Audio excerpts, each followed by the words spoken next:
चलिए साथियों, स्वागत है आपका एमटीएस मॉडल पेपर सीरीज में, जहाँ पे हम 23 से 30 मॉडल पेपर को आपके लिए लेके आएंगे और सोल्व करवाएंगे और देखेंगे कि अंतिम 23 से 30 दिनों में आपकी रणनीति क्या होने वाली है। तो उसी पर हम बात करेंगे।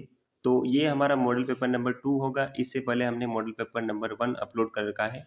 तो यहाँ आई टेप पे जाके आप उस क्वेश्चन को देख सकते हैं, उस पेपर को देख सकते हैं, ताकि आपकी जो तैयारी है उसका एनालिसिस बेहतर तरीके से हो सके। चलिए साथियों, शुरू करते हैं। पहला क्वेश्चन देखते हैं। पहला क्वेश्चन आपको दे रखा है, क्वेश्चन नंबर 1। समुद्रगुप्त की उपलब्धियों को समुद्रगुप्त की उपलब्धियों को उसके दरबारी कवि, जिनका नाम हमको बताना है, द्वारा प्रशस्ति नामक एक लंबे शिलालेख में दर्ज किया गया है। ये समुद्रगुप्त के जो दरबारी कवि थे, तो उनका नाम क्या था? तो ऑप्शन के हमें ऑप्शन दे रखा है। ऑप्शन नंबर 1 दे रखा है हरिसेन, दूसरा ऑप्शन है रुद्रसेन, तीसरा ऑप्शन है कलहण और फोर्थ ऑप्शन है वो है कालिदास। तो समुद्रगुप्त के जो हमारे इस सवाल का राइट आंसर होगा ऑप्शन नंबर 1, करेक्ट।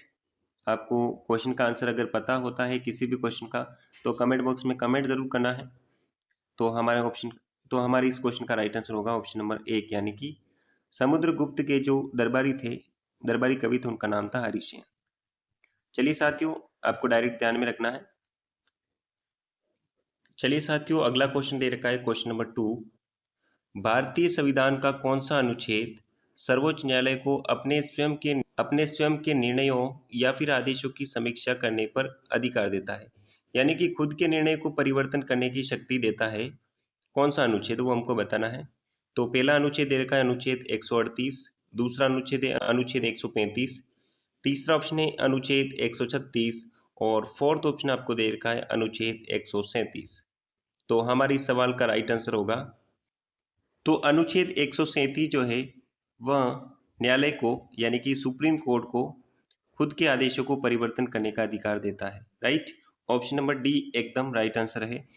तो मैक्सिमम स्टूडेंट्स को ये क्वेश्चन नहीं आता होगा, तो ये आपको ध्यान में रखना है। राइट, ये एक महत्वपूर्ण क्वेश्चन है आपके एग्जाम में, तो इसको आपको ध्यान में रखना है।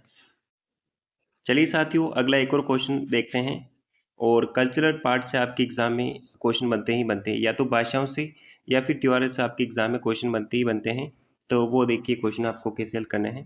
क्वेश्चन आपको दे रखा है, क्वेश्चन नंबर 3। निम्नलिखित में से कौन सा गोवा का मानसून कीचड़ उत्सव है? तो गोवा के बारे में हमको पूछा गया है कि गोवा का मानसून कीचड़ उत्सव कौन सा इनमें से। और तो आपको कई सारे क्वेश्चन, तो ऑप्शन एक आपको दे रखा है वो है सरहुल, दूसरा ऑप्शन आपको दे रखा है चिकन कालो, तीसरा ऑप्शन आपको दे रखा है कर्मा और फोर्थ ऑप्शन आपको दे रखा है लंदेह।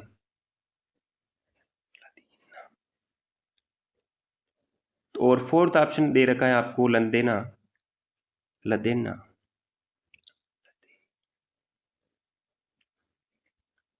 और फोर्थ ऑप्शन आपको दे रखा है लदेन। राइट, तो ये आपको आंसर करना है इस क्वेश्चन का।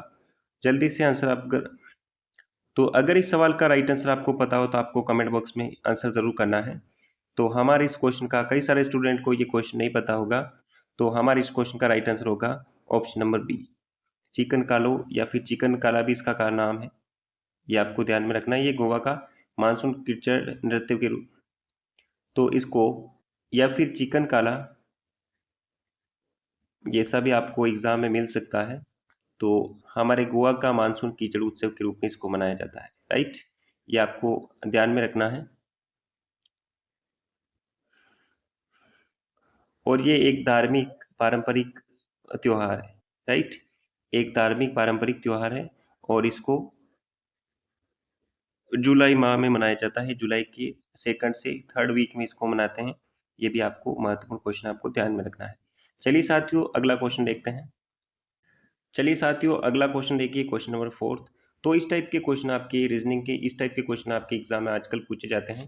एक महत्वपूर्ण क्वेश्चन आपके एग्जाम में हो जाता है। राइट, तो देखिए क्वेश्चन क्या है। चार अक्षर समूह दिए गए हैं, इनमें से तीन किसी न किसी रूप में समान है। तीन जो है किसी न किसी रूप में समान तरीके से बने हैं और एक असमान है और एक डिफरेंट टाइप से बना है। तो हमें वह शब्द निकालना है जो डिफरेंट टाइप से बना है। राइट, तो देखिए हम थोड़ा सा देखते हैं कि कैसे बना है। तो पहले तीन चारों ऑप्शन को हम लिख देते हैं, एफ, बी और एल। राइट, दूसरा ऑप्शन है डीडीपी, वो अभी हम देखेंगे कैसे बने हैं, जी सी वी। और एक फोर्थ ऑप्शन आपको दे रखा है बी, जे और लास्ट में टी, राइट। अब यहाँ पे देखिए एफ आता है कितने नंबर पे, तो एफ आता है 6 नंबर पे। बी आता है वो आता है दूसरे नंबर पे, और एल आता है वो आता है 12वें नंबर पे, राइट। एल जो आता है वो आता है 12वें नंबर पे। यहाँ पे देखिए डी आता है 4th स्थान पे, और ये वाला डी भी आता है 4th स्थान पे। पी की बात करेंगे तो पी आएगा वो आएगा 16 यानी कि 16वें स्थान पे, राइट। ये आपको करके देखना पड़ेगा कि कितने स्थान पे आ रहा है। इस टाइप से इनका आंसर आपको निकालना पड़ेगा। जी की बात करते हैं तो जी आता है 7वें नंबर पे। सी की बात कर लेते हैं वो आता है तीसरे नंबर पे, और वी की बात करेंगे तो आएगा आपका 22वें नंबर पे। तो वी आएगा आपका 22वें स्थान पे। तो ये आपको वहाँ पे ए बी सी डी बना के उसको निकाल के देखना पड़ेगा। और इस बी की बात करेंगे फोर्थ ऑप्शन में तो वो आएगा दूसरे नंबर पे, और इस जे की बात करेंगे तो वो आएगा 10वें नंबर पे, और टी की अगर हम बात करेंगे तो ये आएगा आपका 20वें नंबर पे।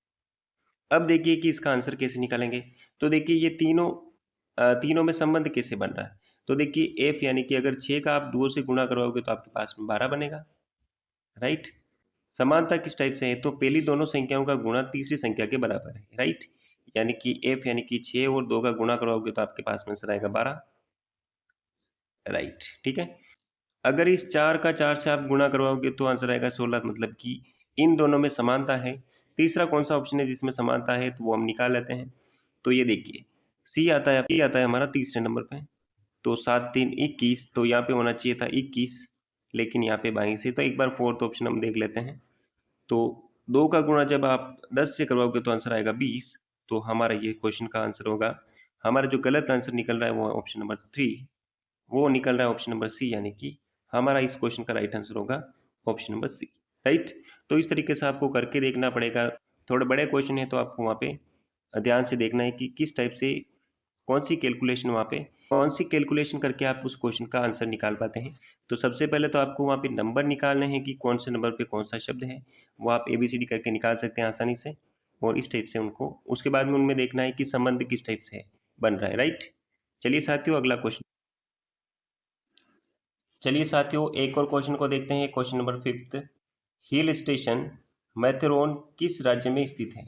तो ये जो माथेरोन हिल स्टेशन है वो कौन से राज्य में स्थित है वो हमको बताना है। कई सारे स्टूडेंट को इस क्वेश्चन का आंसर पता होगा।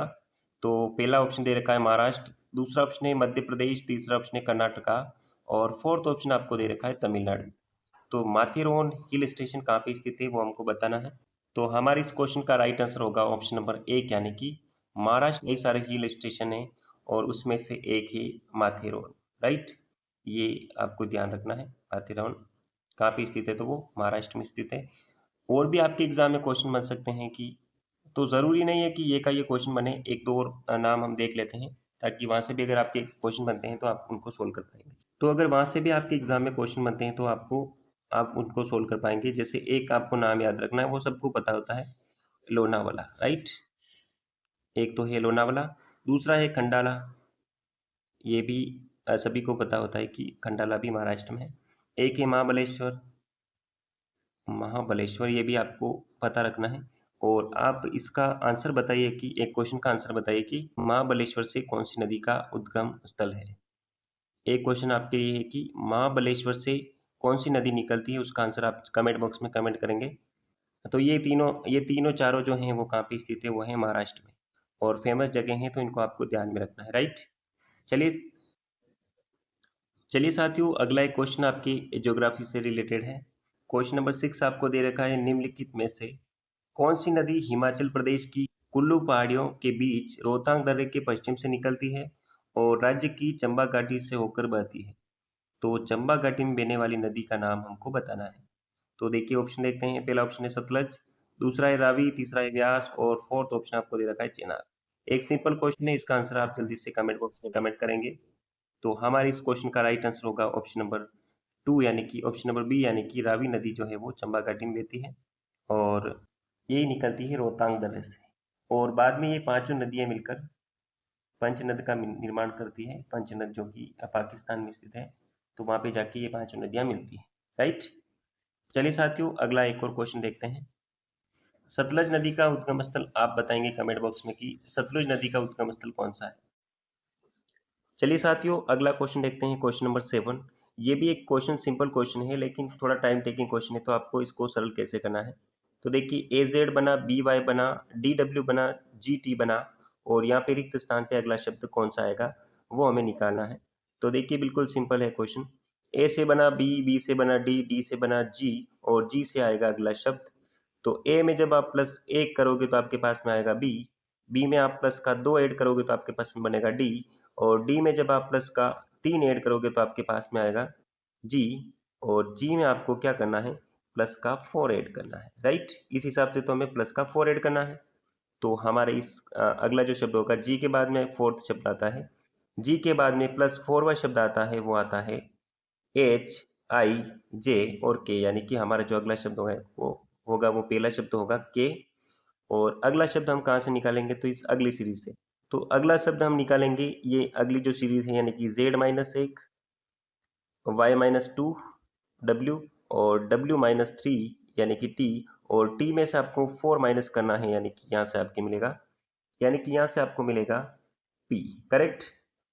t में से माइनस फोर करना है, यानी कि पीछे आना है, राइट।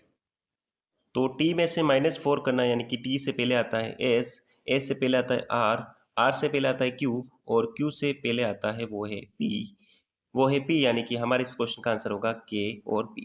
थोड़ा सा टाइम टेकिंग क्वेश्चन है, लेकिन थोड़ा सा टाइम लेकर के आपको ऐसे क्वेश्चन को हल करना है, सही करना है, राइट। तो k और p कहाँ पे है, तो k और p है ऑप्शन नंबर 2 में। तो हमारे इस क्वेश्चन का राइट आंसर होगा ऑप्शन नंबर बी, करेक्ट।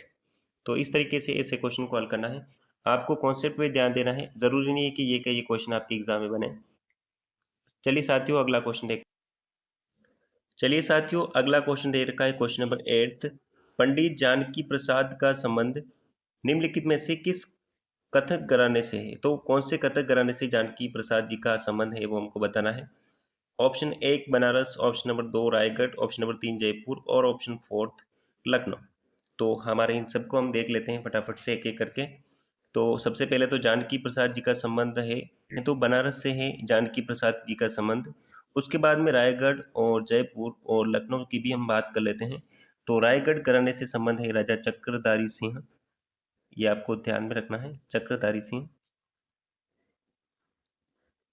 उनके द्वारा स्थापित है। जयपुर घराने की अगर बात करेंगे तो ये एक महत्वपूर्ण क्वेश्चन आपके एग्जाम में हो जाता है, बानू महाराज के द्वारा स्थापित।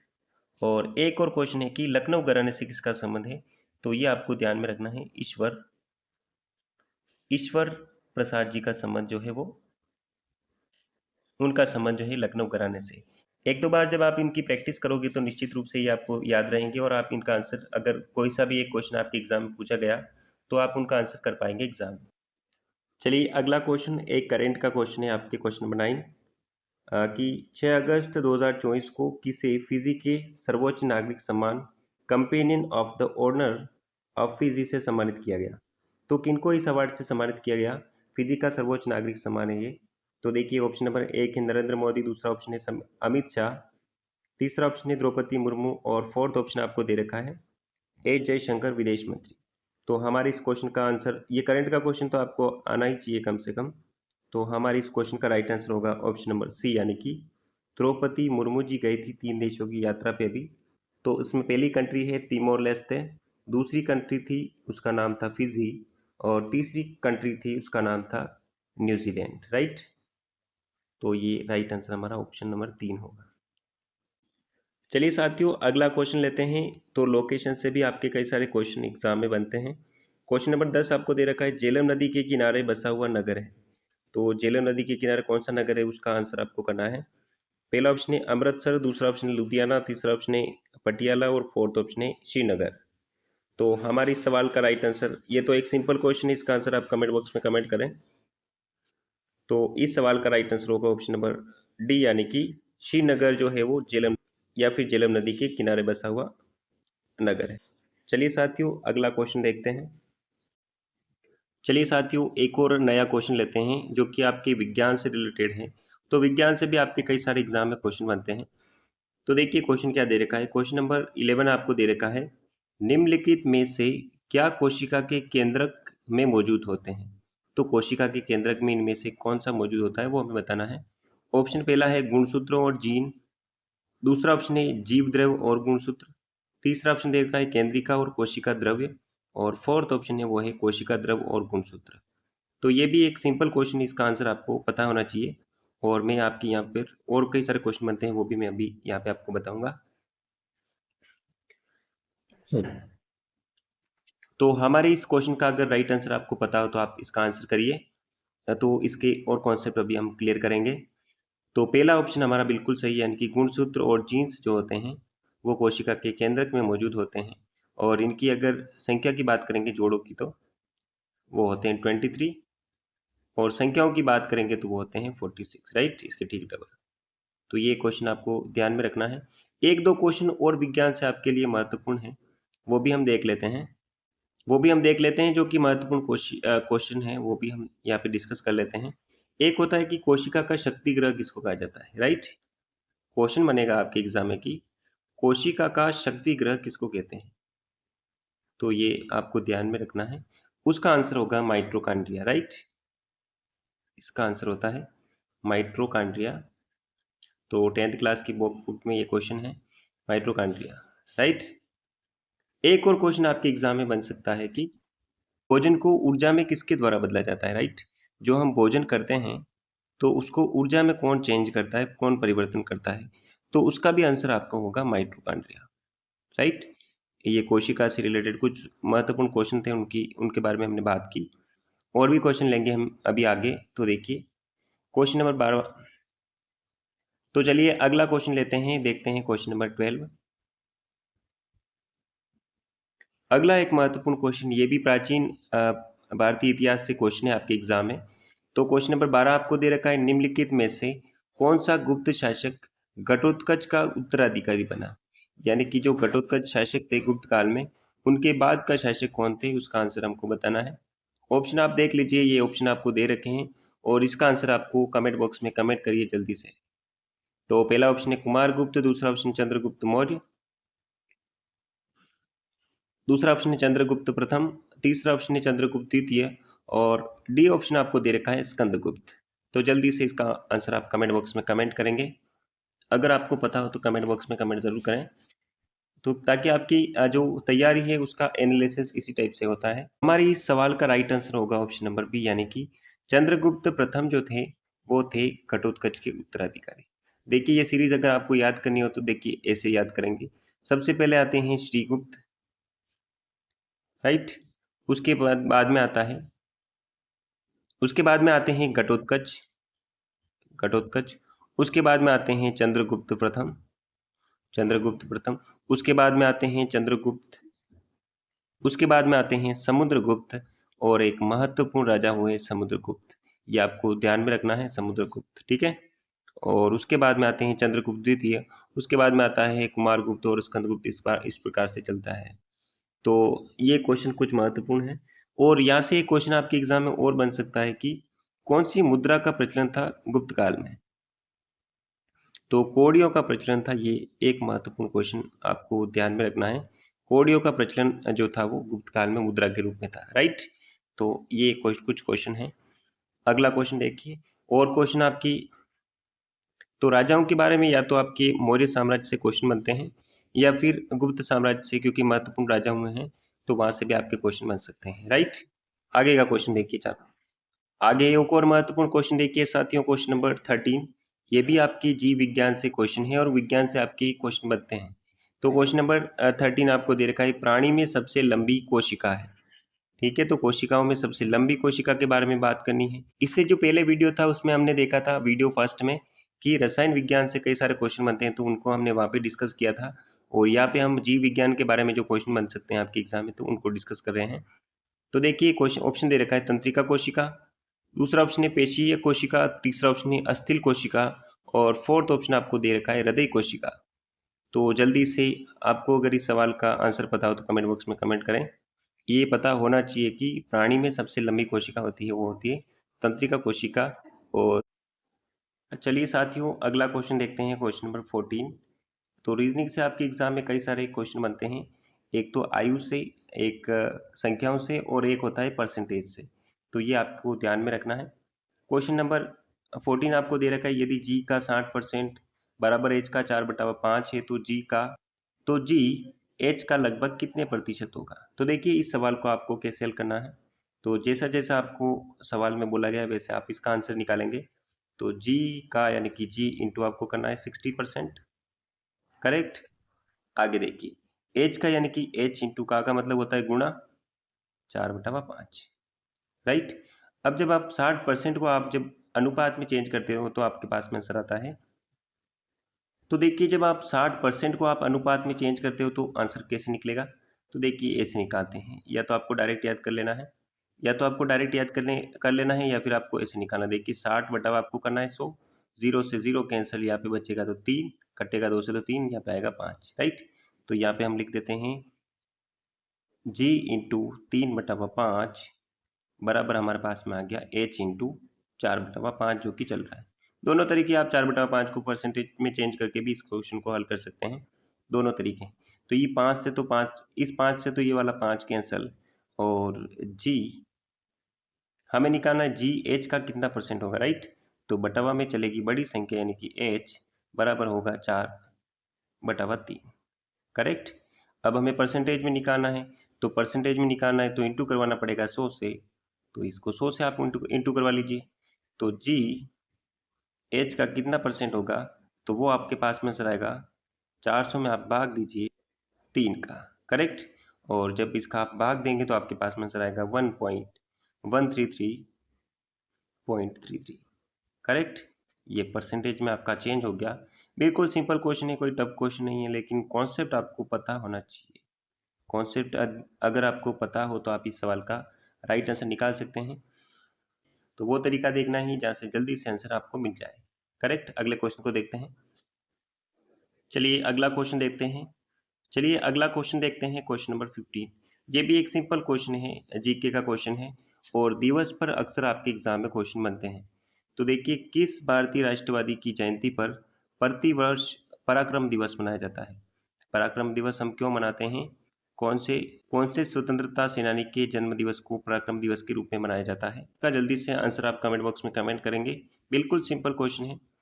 तो ऑप्शन एक है रानी लक्ष्मीबाई, दूसरा ऑप्शन है भगत सिंह, तीसरा ऑप्शन है लाला लाजपत राय, और फोर्थ ऑप्शन आपको दे रखा है नेताजी सुभाष चंद्र बोस। तो हमारी इस क्वेश्चन का राइट आंसर होगा ऑप्शन नंबर 4 यानी कि डी।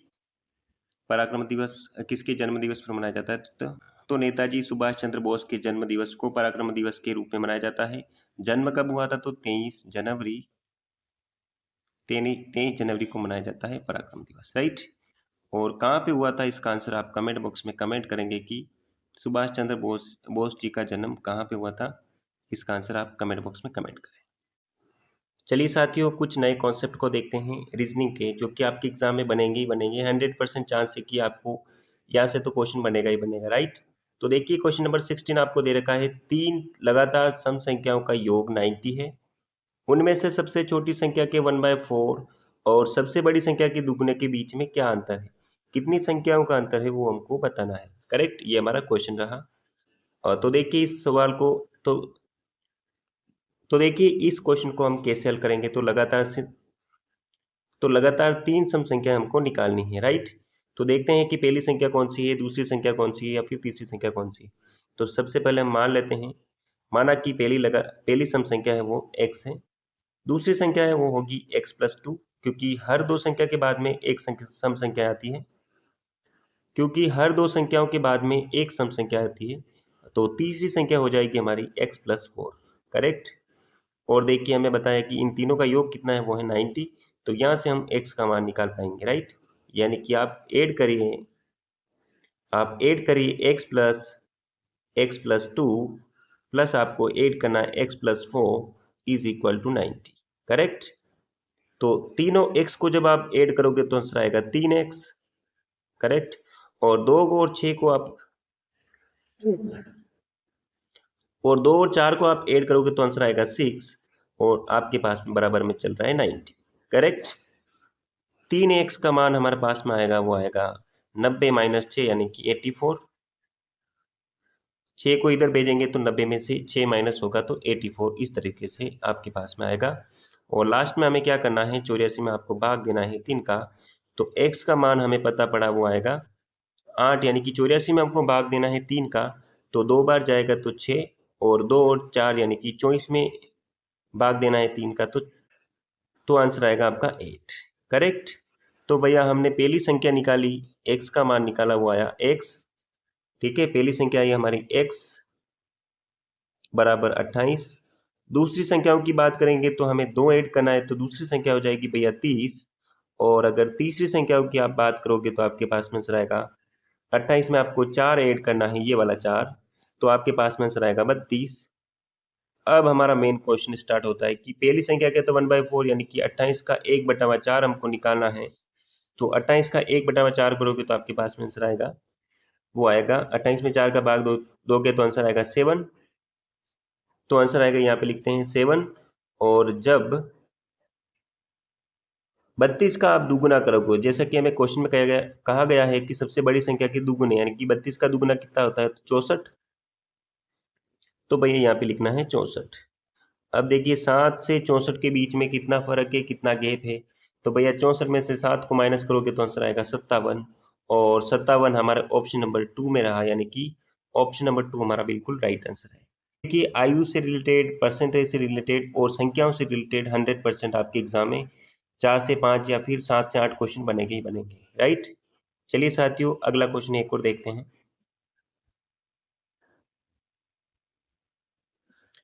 अगला भी एक महत्वपूर्ण क्वेश्चन आपको दिया है, वो देखिए।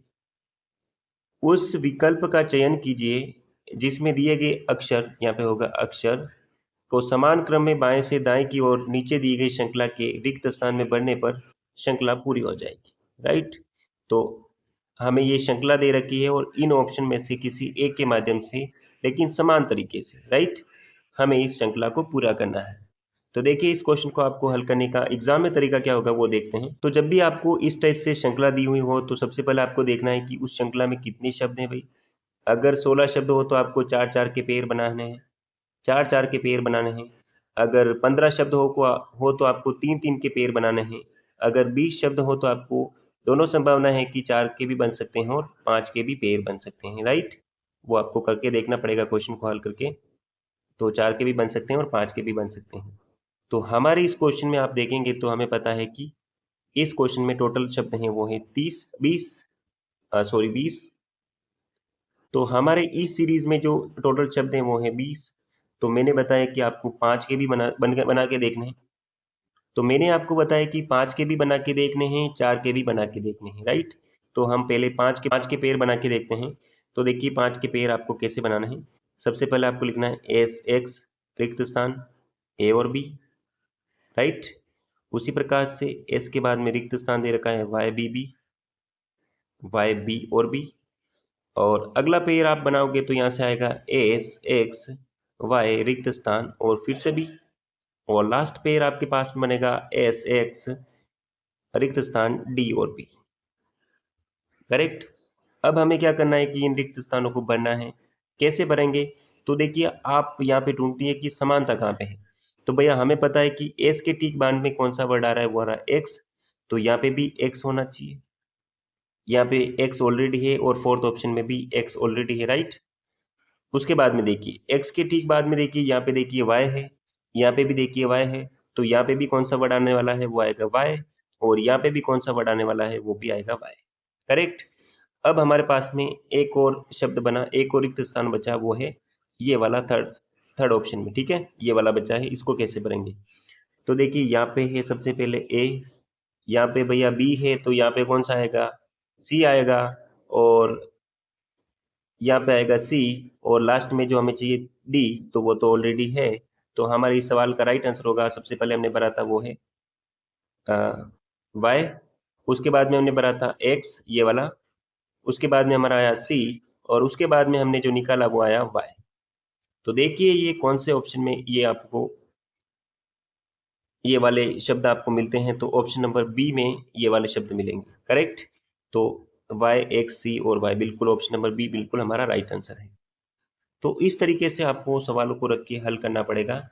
ये थोड़ा लंबा क्वेश्चन होता है। अगर आपको शुरुआत में इसके किस प्रकार से ये पेयर बनते हैं ये नहीं पता पड़ता है, तो आपको इस सवाल को सबसे लास्ट में हल करके देखना है, ठीक है। थोड़ा टाइम टेकिंग क्वेश्चन है, तो ये आपको ध्यान में रखना पड़ेगा। इतिहास से आपकी एग्जाम में क्वेश्चन है, मध्यकालीन इतिहास से। क्वेश्चन नंबर 18 दिया है, इसको आपको डायरेक्ट याद रखना है। उत्तर भारत में गुज्जर प्रतिहार, पूर्वी भारत में पाल और दक्षिणी भारत के किन के बीच में, यानी कि कौन से साम्राज्य के बीच में त्रिपक्षीय संघर्ष था। त्रिपक्षीय संघर्ष में, उत्तरी भारत के त्रिपक्षीय संघर्ष में कौन कौन शामिल थे, ये डायरेक्ट क्वेश्चन भी आपके उत्तरी भारत के त्रिपक्षीय संघर्ष में कौन कौन शामिल थे, ये भी आपके एग्जाम में क्वेश्चन बन सकता है। तो ये आपको डायरेक्ट या ध्यान में रखना है। एक तो थे पाल, ठीक है, राजस्थान वाले क्षेत्र में गुज्जर प्रतिहार वंश, और ये जो था वो गुजरात और महाराष्ट्र के क्षेत्र में एक साम्राज्य था जिसका नाम था राष्ट्रकूट वंश।